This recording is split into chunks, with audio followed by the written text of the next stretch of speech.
Σήμερα μιλάμε για ένα εξαιρετικό φαινόμενο που μπορεί να σας είναι γνώριμο, αλλά ίσως να μην έχετε αντιληφθεί την πραγματική του δύναμη στην καθημερινή ζωή μας. Αναφέρομαι στο φαινόμενο πλασίμπο, το οποίο αποτελεί μια απτή απόδειξη της υπερδύναμης του μυαλού μας και της ικανότητάς μας να επηρεάζουμε την προσωπική μας ευημερία. Η λέξη πλασίμπο είναι ένα λατινικό ρήμα που σημαίνει θα ευχαριστήσω. Στον χώρο της ιατρικής χρησιμοποιείται για να περιγράψει μια θεραπεία που δεν περιέχει καμία ενεργή ουσία, όπως τα λεγόμενα sugar pills. Ωστόσο, τέτοιες θεραπείες φαίνεται να έχουν αποτέλεσμα, αλλά μόνο και μόνο επειδή ο ασθενής πιστεύει πως θα τον βοηθήσουν. Αυτή η πεποίθηση είναι τόσο ισχυρή που οι επιστήμονες χρησιμοποιούν τα πλασίμπος ως μέτρο σύγκρισης όταν εξετάζουν την αποτελεσματικότητα νέων φαρμάκων. Εάν το νέο φάρμακο αυτό είναι στατιστικά πιο αποδοτικό από ότι ένα πλασίμπο, τότε και μόνο τότε το φάρμακο μπορεί να θεωρηθεί ισχυρό. Με άλλα λόγια, το φάρμακο δεν είναι καλύτερο από την απλή πεποίθηση του ασθενή στη θεραπεία. Συχνά λέμε είναι όλα στο μυαλό σου ως μια μεταφορική έκφραση για καταστάσεις που δεν ανταποκρίνονται στην πραγματικότητα. Ωστόσο, όταν μιλάμε για το placebo effect, αυτή η φράση αποκτά μια πολύ κυριολεκτική σημασία. Ο εγκέφαλός μας είναι ένα σύμπλεγμα από εκατομμύρια νευρικά κύτταρα που επικοινωνούν μεταξύ τους μέσω της έκκρισης χημικών ουσιών, των νευροδιαβιβαστών ή νευρορυθμιστών. Όταν περιμένουμε κάτι να συμβεί, το μυαλό μας εκκρίνει τις ανάλογες χημικές ουσίες που προετοιμάζουν το σώμα για αυτό το αναμενόμενο γεγονός. Και για να κάνουμε τη συζήτηση ακόμα πιο ενδιαφέρουσα, πολλά φάρμακα δεν είναι τίποτα άλλο παρά υπερσυγκεντρωμένες δόσεις αυτών των φυσικών χημικών ουσιών που εκκρίνονται από τον εγκέφαλο και που προσπαθούν να μιμηθούν ή να τροποποιήσουν τις ενέργειες αυτών των ουσιών. Ένα ενδεικτικό παράδειγμα είναι τα αντικαταθλιπτικά χάπια. Τα περισσότερα αντικαταθλιπτικά δεν είναι τίποτα άλλο παρά ουσίες που ενισχύουν ή τροποποιούν τη δράση της σερωτονίνης, μιας χημικής ουσίας που εκκρίνεται φυσικά από τον εγκέφαλο στις νευρικές συνάψεις. Όλες αυτές οι ουσίες, όπως η σερωτονίνη, η ντοπαμίνη, η οξυτοκίνη, η ενδοφρίνη, η αδρεναλίνη ή η επινεφρίνη και πολλές άλλες, είναι ουσιαστικά τα φυσικά φάρμακα του νευρικού μας συστήματος που εκκρίνονται με σκοπό τη ρύθμιση της επικοινωνίας μεταξύ των νευρικών κυττάρων. Πολλές φορές αγνοούμε την ικανότητα του οργανισμού μας να παράγει τα δικά του ενδογενή φάρμακα. Αυτή η ιδέα μπορεί να ακούγεται υπερβολική, ωστόσο στην πραγματικότητα είναι κάτι που γνωρίζουμε καλά, αλλά παίρνουμε ως δεδομένο. Σκεφτείτε καθημερινές πράξεις όπως η κατανάλωση φαγητού, η άσκηση ή ο ύπνος. Συχνά τρώμε επειδή αισθανόμαστε πείνα. Μία αίσθηση που προκαλείται από χημικές ουσίες όπως η ντοπαμίνη που κινητοποιούν τον οργανισμό να αναζητήσει φαγητό. Η άσκηση που ουσιαστικά είναι εθελοντική εξάσκηση πόνου στον οργανισμό. Παρά τον πόνο, αυτή η εμπειρία είναι πολύ διαφορετική από έναν τραυματισμό από πέσιμο σκάλας. Η εμπειρία είναι διαφορετική όχι επειδή η φυσική ζημιά που προκαλείται είναι απαραίτητα διαφορετική, αλλά έχει να κάνει με τον τρόπο που ο εγκέφαλος ερμηνεύει και προετοιμάζει τον οργανισμό για τη συγκεκριμένη επίπονη πράξη. Κατά τη διάρκεια της άσκησης, ο εγκέφαλος παράγει ενδορφίνες που ανακουφίζουν την αίσθηση του πόνου επειδή το νευρικό σύστημα την αναγνωρίζει ως δραστηριότητα που προάγει τη γενική μας ευεξία. Επομένως, προσπαθεί να αναδιαμορφώσει την αίσθηση του πόνου για να μας κάνει να την επαναλάβουμε. Από όλα αυτά, καταλαβαίνουμε πως ο εγκέφαλος μας δεν είναι απλά ένας παθητικός δέκτης πληροφοριών, αλλά ένας ενεργός ερμηνευτής. Κάνει προβλέψεις και υποθέσεις για τον κόσμο μας, οι οποίες επηρεάζουν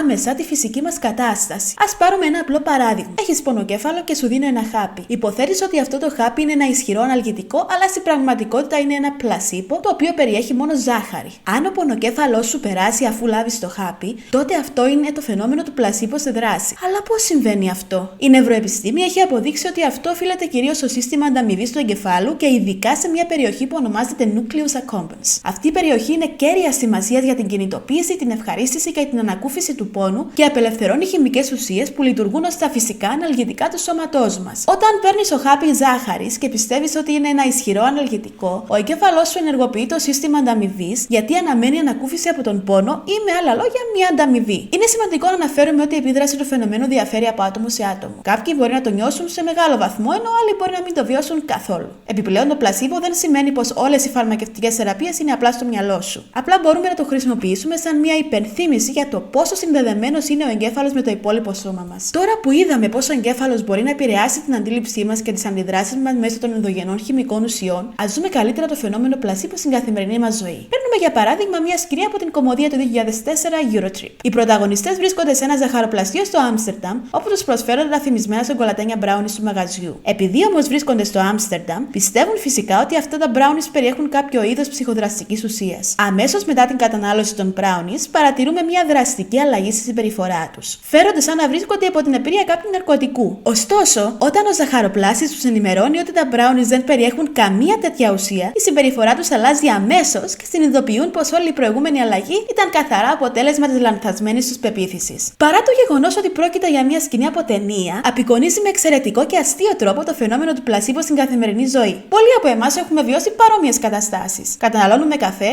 ή αλκοολούχα ποτά και παρατηρούμε τη συμπεριφορά μας να αλλάζει σύμφωνα με τις προσδοκίες μας, για να ανακαλύψουμε στη συνέχεια ότι ο καφές μας ήταν χωρίς καφεΐνη ή ότι η μπύρα μας δεν περιείχε αλκοόλ. Αυτά τα παραδείγματα αναδεικνύουν πόσο ισχυρό και διαδεδομένο μπορεί να είναι το φαινόμενο του πλασίμπο, δείχνοντας ότι ο εγκέφαλος μας έχει μεγαλύτερη επίδραση στο σώμα μας από ό,τι συνειδητοποιούμε. Προσοχή! Όταν μιλάμε για το placebo effect, δεν μιλάμε για θαύματα. Δεν μπορούμε να θεραπεύσουμε σοβαρές ασθένειες ή να σταματήσουμε βλαβερές συνήθειες μόνο με τη σκέψη μας. Και σε καμία περίπτωση δεν σημαίνει πως πρέπει να υποβαθμίσουμε τη δύναμη της ιατρικής και των φαρμακευτικών θεραπείων. Η σημερινή μας συζήτηση είναι απλά μια ισχυρή υπενθύμηση πως οι σκέψεις μας έχουν βιολογικές συνέπειες σε ολόκληρο το σώμα μας. Με τη δύναμη της υπόδειξης, μπορούμε να πιστούμε ότι ένα φάρμακο μπορεί να μας βοηθήσει και τελικά να αισθανθούμε καλύτερα. Ακόμη και αν το φάρμακο είναι μόνο ένα πλασίμπο ή δεν είναι και τόσο ισχυρό. Έτσι, ελπίζω ότι αυτή η συζήτηση σας έδωσε μια νέα οπτική γωνία σχετικά με το πώς η ψυχολογία μας επηρεάζει τη βιολογία μας και να σας έδωσε τροφή για σκέψη για το πώς μπορείτε να εφαρμόσετε αυτή τη δύναμη σε διάφορα κομμάτια της ζωής σας. Ευχαριστώ που παρακολουθήσατε και μην ξεχάσετε να κάνετε subscribe για να μένετε ενήμεροι για περισσότερες συζητήσεις σαν κι αυτή.